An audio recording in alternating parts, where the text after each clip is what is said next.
আজি আপোনালোকলৈ মই লৈ আহিছোঁ মাছৰ এখন খুব সোৱাদ লগা আঞ্জা। আৰু এই আঞ্জাখন হৈছে আলু বিলাহী আৰু সৰিয়হৰে বনোৱা ৰৌ মাছৰ এখন আঞ্জা।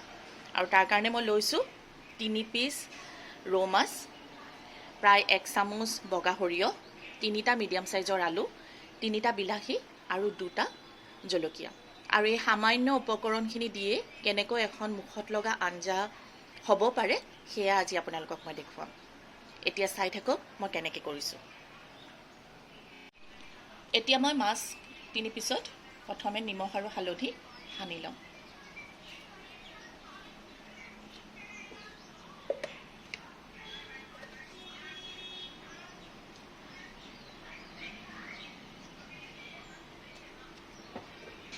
আৰু ধুনীয়াকৈ হাতেৰে দুইফালে মাহ হালধি সানি দিম। আমাৰ কইনা খানে যে একদম তেনেকৈ বিয়াৰ সময়ত কইনা খনাৰ নিচিনাকৈ একদম 2 গালত ধুনীয়াকৈ মানে 2 পিঠিত সানি ল'ম। আৰু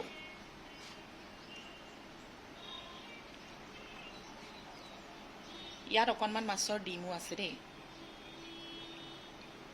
এয়া ধুনীয়াকৈ মই সানি ল'লোঁ। এতিয়া হাতখন ধুয়ে মই এটা কেৰাহী গেছত বহাই দিম। তেল ভালকৈ গৰম হৈ গ'ল। ইয়াতে মই এপিচ এপিচকৈ মাছ এতিয়া দি দিম।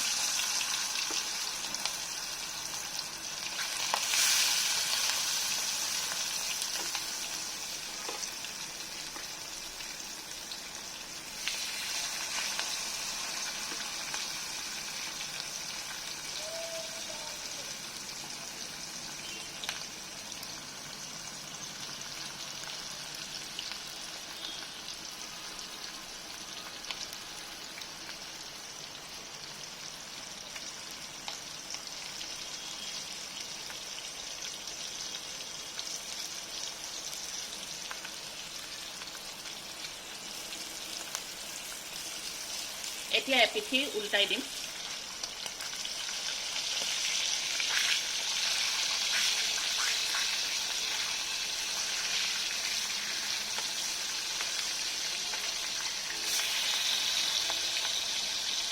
এতিয়া মাছখিনি এনেকৈ তেলত ভাজ খাই থাকোঁতে মই জোখত আলু আৰু বিলাহী কাটি লওঁ। জুই কিন্তু মই হাই ফ্লেমতে ৰাখিছোঁ।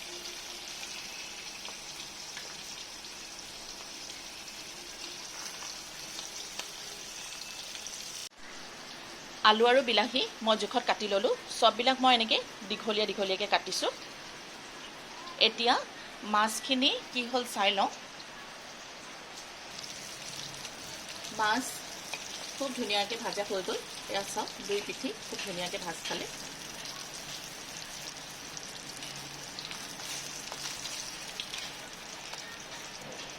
ধুনীয়াকৈ ভাজ খালে। মই বহুত বেছি ক্ৰিস্পি ফ্ৰাই কৰা নাই, যিহেতু আঞ্জা বনাম। এয়া চাওক ভাজ খাই গ'ল। এতিয়া মাছ ভজা এইখিনি তেলতে মই আলুখিনি ফ্ৰাই কৰি ল'ম।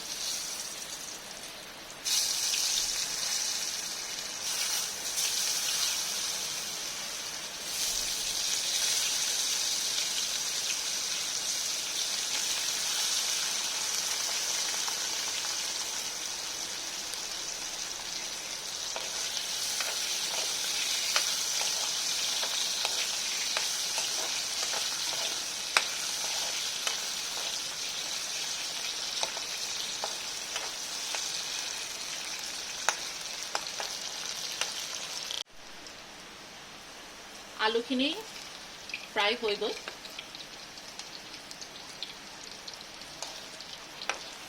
মই বহুত বেছি ডিপ ফ্ৰাইও কৰা নাই, অলপমান কালাৰটো ভাল আহিবৰ কাৰণে অলপ হাফ ফ্ৰাই কৰিছোঁ। এতিয়া মই এইখিনি নমাই ল'ম।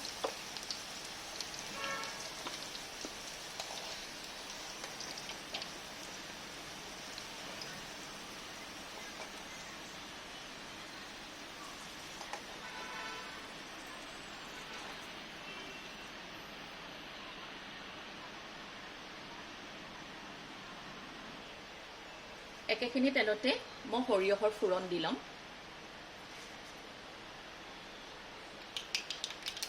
আৰু বাকী সৰিয়হখিনি মই পেষ্ট বনাই ল'ম। আৰু ইয়াৰ ওপৰতে মই কাটি থোৱা বিলাহীখিনি দি দিম।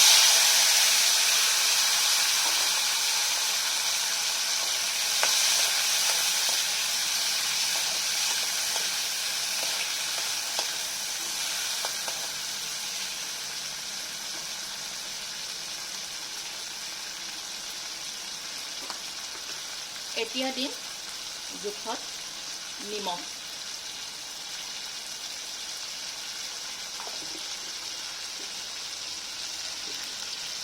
আৰু হালধি,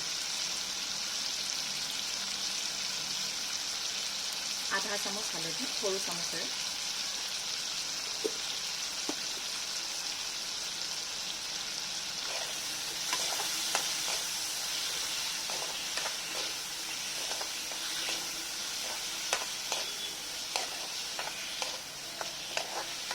বিলাহীখিনি কিন্তু মই একেবাৰে গলি যাবলৈ নিদিওঁ।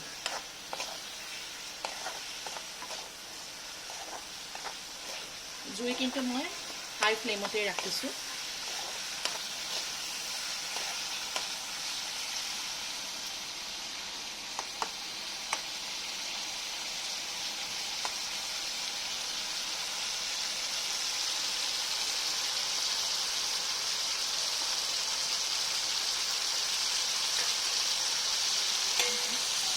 বিলাহীখিনি এনেকুৱা ষ্টেজত আহোঁতেই অলপ ভাজা ভাজা হওঁতে মই ইয়াত আলুখিনি দি লওঁ আৰু গেছটো একেবাৰে ল' ফ্লেম কৰি দিম।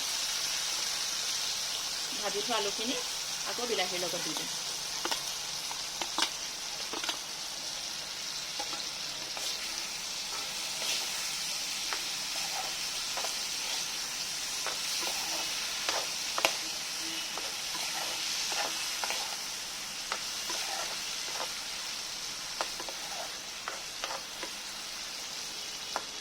যিহেতু পকা বিলাহী বহুত বেছি ভাজিলে বেছি টেঙা টেঙা টাইপৰ হৈ যাব, খাই ইমান ভাল নালাগিব। তাৰমানে অকণমান অকণমান পিটিকি পেলাই ভাতৰ লগত সানি খাই বহুত ভাল লাগে। এতিয়া এনেকৈ মই 1 মিনিটমান সময় হ'বলৈ দিম।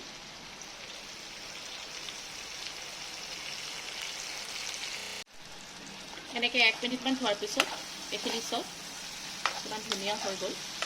এতিয়া মই ইয়াত জুই বহাই উতলি থকা গৰম পানী দি দিম। যিমানখিনি তৰকাৰী মোক প্ৰয়োজন সিমানখিনি পানী দি লওঁ।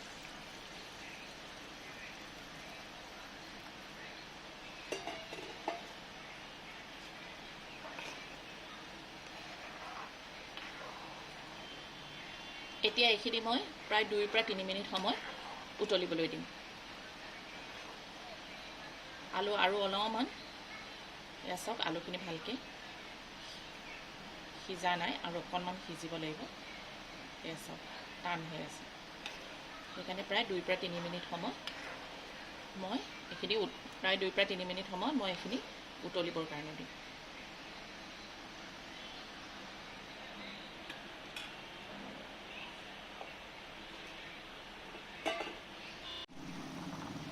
তৰকাৰী খুব ধুনীয়াকৈ 2 মিনিটমানৰ কাৰণে উতলিব দিলোঁ। এতিয়া ইয়াতে মই মাছ কেইপিচ দি দিম।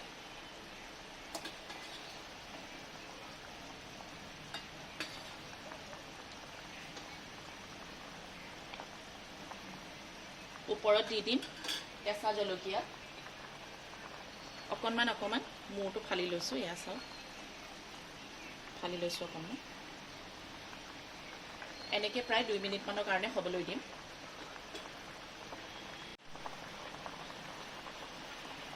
প্ৰায় 2 মিনিটমানৰ পিছত মই ইয়াত বটি থোৱা সৰিয়হখিনি দিম। এয়া চাওক সৰিয়হখিনি মই ধুনীয়াকৈ অলপ পনীয়াকৈ পিচি ল'লোঁ। যিহেতু সৰিয়হত বাকলি থাকে সেইকাৰণে মই এখন চেকনি দি ইয়াত চেকি পেলাই দিম। অকল সৰিয়হৰ ৰসটোহে দিম।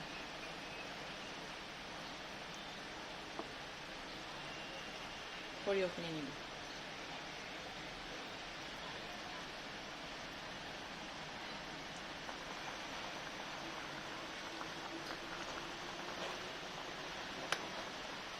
এতিয়া চাওক কি ধুনীয়া এটা ৰং আহিছে।